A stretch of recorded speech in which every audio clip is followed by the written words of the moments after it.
बिस्मिल्लाहिर्रहमानिर्रहीम अस्सलामु अलैकुम वरहमतुल्लाहि वबरकातुहू। आई एम सैयद मोहम्मद रियाजुल हक।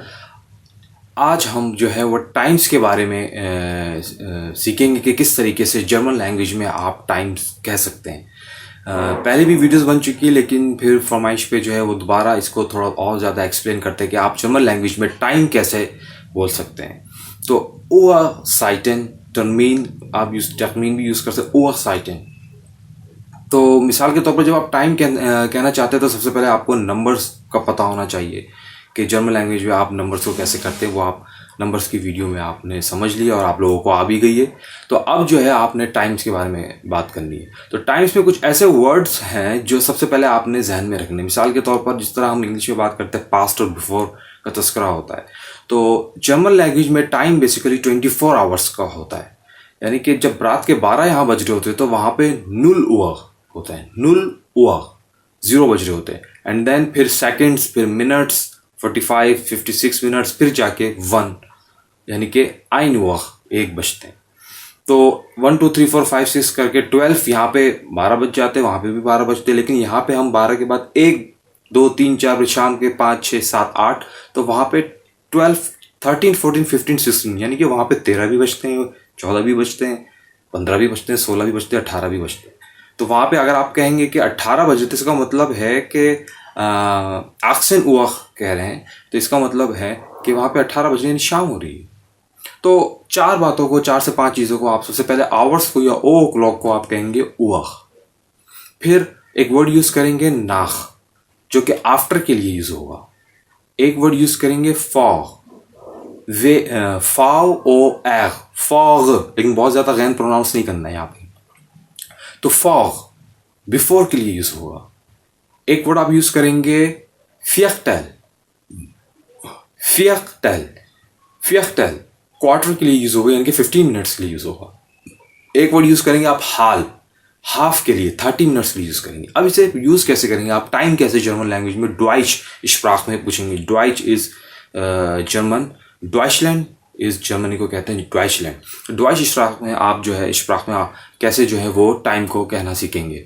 तो व्हाट टाइम इज इट आप कैसे कहेंगे, वी स्पेट इस्ट एस, वी स्पेट इस्ट एस।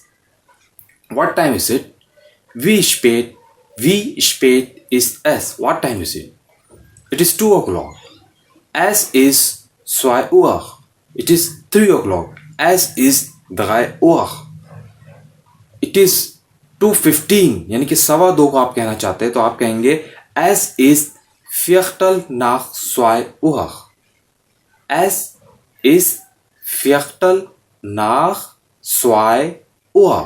तो Viertel आपने लगाया, फिर नाख लगाया, फिर 2 Uhr कहा।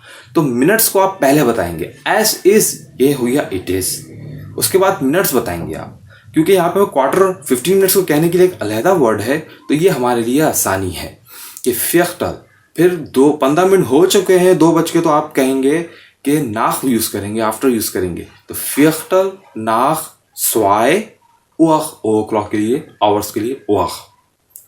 अब आपने कहना है मिसाल के तौर पर 2:45 का वर्ड है, यानी कि 3 बजने में 15 मिनट बाकी है, तो आप यूज करेंगे S is Viertel vor 3 Uhr, Viertel vor 3 Uhr, एस इज Viertel vor 3 Uhr। तो इस तरीके से आपने 2:45 का कह दिया।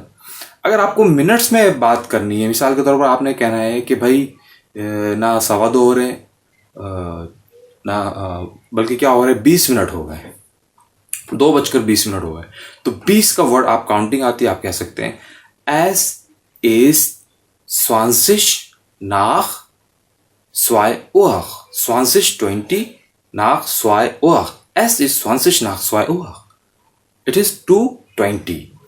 अब 30 को आप कैसे कहेंगे, 30 को कहने के लिए आपके पास यानी कि हाफ को आप कैसे यूज करेंगे। तो जर्मन में एक नया कॉन्सेप्ट है, अगर आप कहते हैं जर्मन लैंग्वेज में एस इज हाल्ब सैन, एस इज हाल्ब सैन, तो इसका मतलब है 9:30, 9:30। हाल्ब सैन डायरेक्ट कहेंगे तो 9:30। अगर आप ऐसे ही कह दें, वैसे अमूमन ऐसे नहीं कहा जाता, अब जो मैं अभी आपको बता रहा हूं, एस इज हाल्ब नाख सैन, तो हाल्ब इज यूज फॉर 30, नाख सैन तो 10:30 इसका मतलब है 10:30, लेकिन आप डायरेक्ट हाफ सेन कह देंगे तो ये 9:30, इसका मतलब है कि आधे घंटा बाकी है 10 बजने में। तो ये कॉन्सेप्ट है, हाफ सेन कहेंगे तो 9:30, 10:30 नहीं है। तो एस इज हाफ सेन।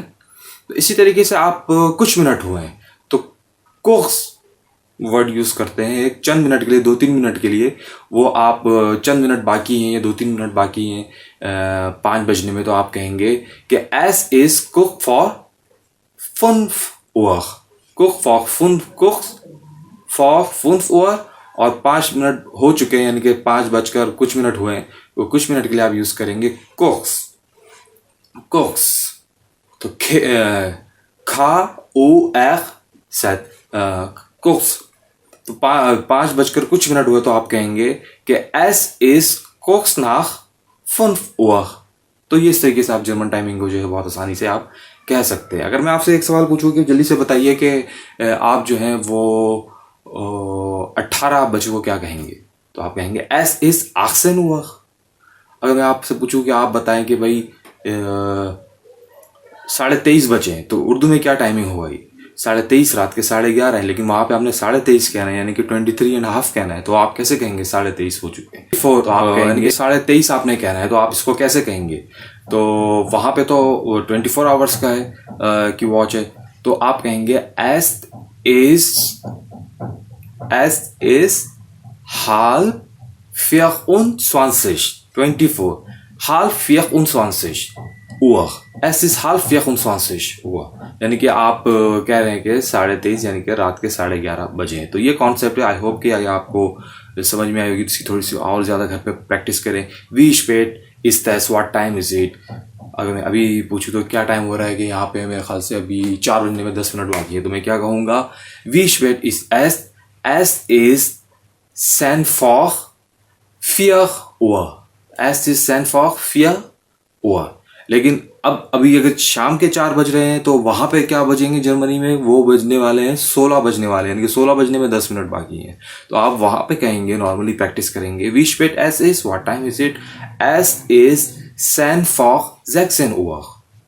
तो इस तरीके से आप टाइमिंग को बहुत आराम से प्रैक्टिस करके लिख सकते हैं, याद कर सकते हैं। नंबर्स का जानना बहुत ज़रूरी है, अदरवाइज आप उसको बोल नहीं पाएंगे, कह नहीं पाएंगे, और नोट गिनने के लिए भी नंबर्स को आना चाहिए।